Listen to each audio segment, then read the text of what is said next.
Πρέπει να του δώσουμε κάτι για την προσπάθεια. Εσύ πάνε να τη ρίξεις όμως και δεν το ρίξω λίγο. Ναι ρε.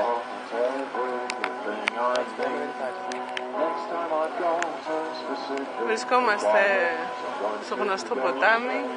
Βλέπουμε τον ποταμό. Έχουν βάλει άμμο.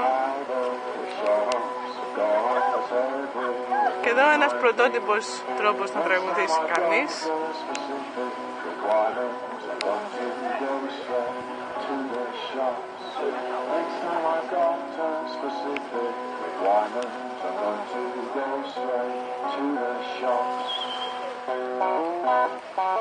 Έχει πάλι και το μικρόφωνο μες το είδες. Ναι,